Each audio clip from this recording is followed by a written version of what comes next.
worshippers of idols, they make symbols of golden rocks. Nilagay na doon sa kasama ng art. At saka symbol na ito ng hemorrhoid. I don't know how they did that. So anyway, it's so funny. Gumawa sila ng bagong kariton, kumuha sila ng baka na bagong kapapanganak, at ang sabi nila, kung ito nga ay galing sa Israel, itong baka na to, hindi niya hanapin yung anak niya, kundi maglalakad doon diretso puntang Bethshemesh, which is Israel. So yun na nangyari. Kinuha na yung bata, yung anak ng baka, nilagay yung Ark of the Covenant, pinalayas. Yung baka talagang parang merong GPS, dire-diretso sa Bethshemesh. So ay galing nga talaga dito. Ito, nawala yung sumpat. Nagpalikan na nawala yung mga hemorrhoid nila. At saka yung mga diga, nawala. Now, pagdating po doon sa, remember, the Ark of the Covenant was something scary for them. Pagdating sa Bethshemesh, yung mga tao doon sa, wow, look at this! Dumating! And they were excited, they had celebration. But they were curious. Sinilip nila yung naman. Alam natin, alam natin na hindi mo dapat gawin nyo. Alam na bakit? Kasi yun nangyari sa, sa Raiders of the Lost Ark, di ba? Nung binuksan na. Bilib na para sa Bible. Nakita ko na Raiders of the Lost Ark, binuksan na tayo po sila. Nung binuksan na, sabi sa Bible, 50,000 of the people of Bethshemesh died. And so, what are we going to do here? What are we going to do here?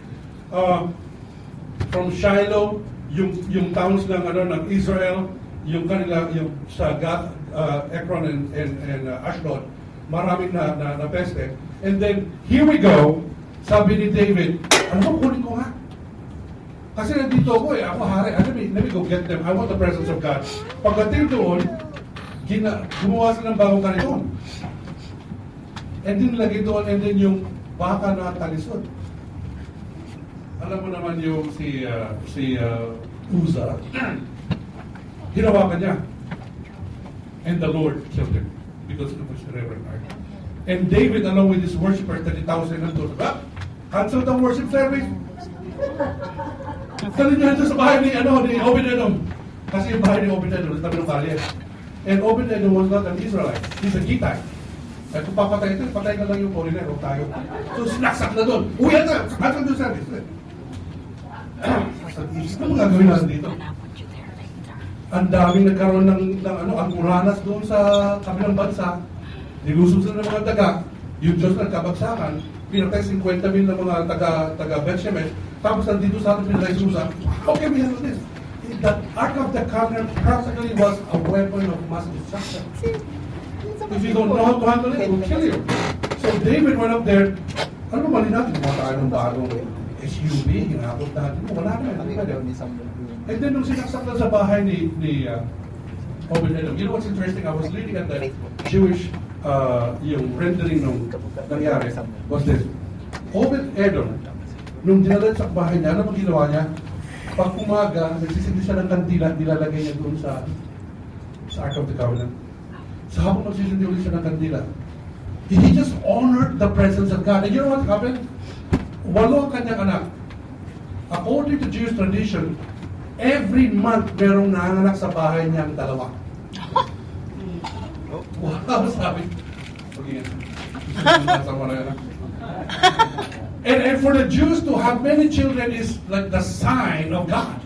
Kung wala kang anak, ay nagsusumpa ka na Diyos. Merong anak, God likes you. Pero yung every month may 2 sa bahay mo na anak.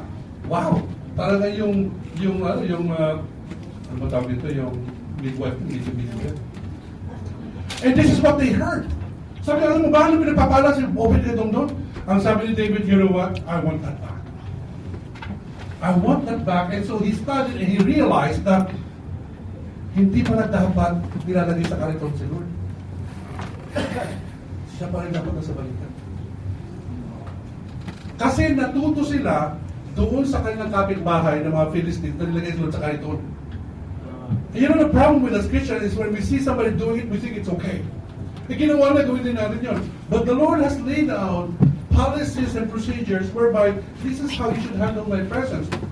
Because you are my chosen. Ginawa naman lang, pwede naman natin ginawa eh. Isinusoli yun, tsaka hindi sila Hudyo. Kayo na Hudyo, ilagay nyo sa balikat mo. Huwag nyo ilagay sa kariton at tinutulak para kong patisan. So this is what happened, and when he was able to do that, the Bible said David brought the ark to Jerusalem and the presence remained. Now, let me just say something about the presence of God. Ano ba? Yung tent, meron tatlong tent na binabanggit sa Bible. Meron yung tent ni Moses. We know the dimensions, right? Kung gano'ng kahaba, pati yung mga fiber, yung goat skin and everything, anong itsura nun, gano'ng kalaki yung outer court, gano'ng kalaki yung inner court, at saka kung ano yung curtain. Then we know that because the Lord laid it down. Ganun din yung temple ni Solomon. Alam natin gano'ng karaming ginto ang ginamit, gano'ng karaming silver, saan galing yung mga pillars from cedars of Lebanon. Tapos meron yung tent of David. Did you know that of all these three tents, the presence of God was most felt in the tent of David? And yet, of all these three tents, only the tent of David ang walang description. Hindi sinabi kung gano'ng kalaki, kung gano'ng kahaba, ano kulay, camouflage ba yan? You know, meron bang automatic anything? There was no description kung gano'ng kalaki yung tent of David. Solomon was described very well. Moses was described very well. But the description sa tent of David was that the presence of God was there. Yun lang. Walang speakers malalaki, walang projectors, wala pa kasi na nun. Hindi na tayo ngayon. But the presence of God and the worship was 24/7. The only thing that make distinction, kaya nga sabi sa Bible, I will raise up once more the fallen tent of hindi Moses, hindi Solomon, because the Lord loved the fallen tent of David. So we don't know how it looks like, but he's saying I'm raising up that kind of worship. So now, this is what happened here. The presence of God is double-edged sword. Take care lest it will cut you as you cut other things. But then God laid out the instruction on how to go about securing the presence of the Lord, thereby prospering with it. So, let me see, Obed-Edom, he doesn't know. But one thing that we can say about Obed-Edom is that he knows how to honor the presence of God.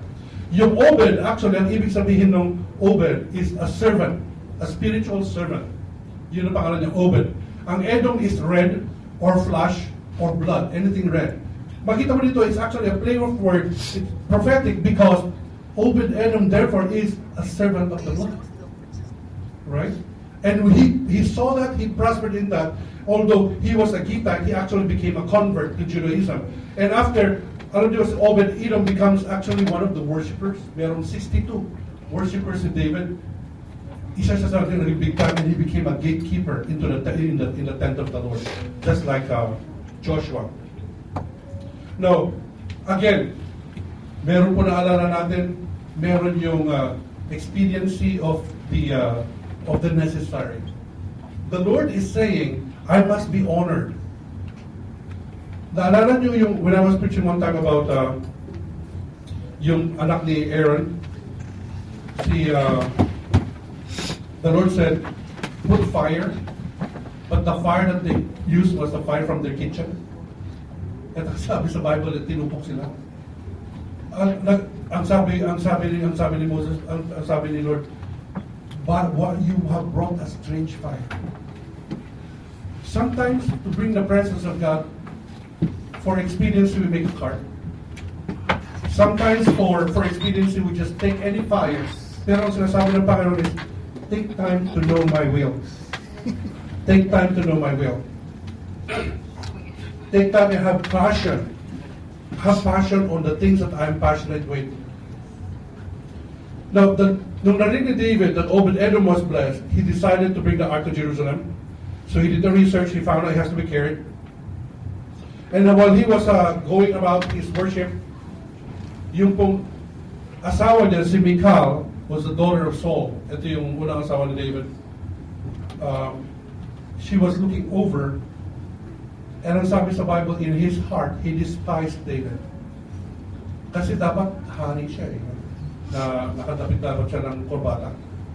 Hindi, sabi nila, he was dressed like a regular person, and the slave women were celebrating with her. Ang sabi ni Michal dito, na nakakaya yung ginawa mo. And then sabi ni David, alam mo yung ginagawa ko, mas nakakaya pa in my sight and in your sight.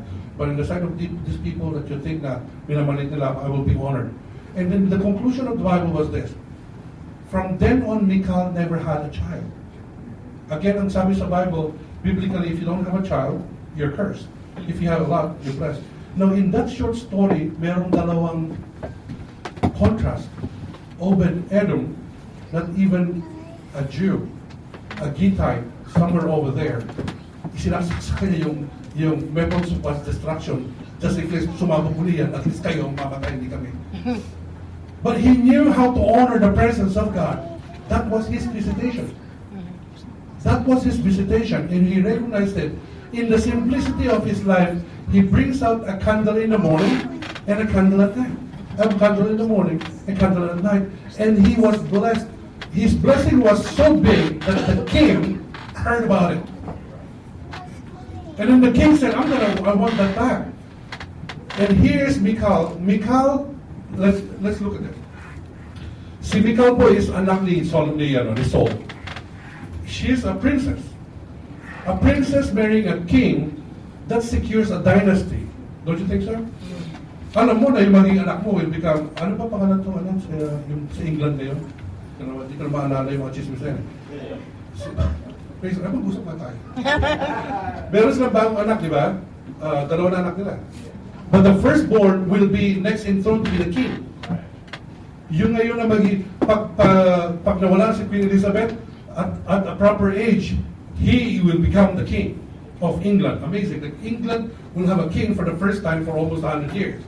Siya ngayon ang nakahinera doon at yung kapatid niya will follow suit kapag may nangyari. Michal being the princess, siya yung anak ng kaunang hari, and David becoming the second king, that's a security in regard to your future.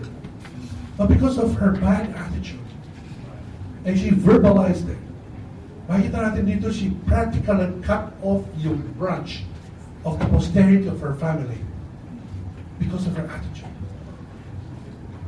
Remember this, the Ark of the Covenant was a symbol of the presence of God. There are those who do not know how to deal with the visitation, they died.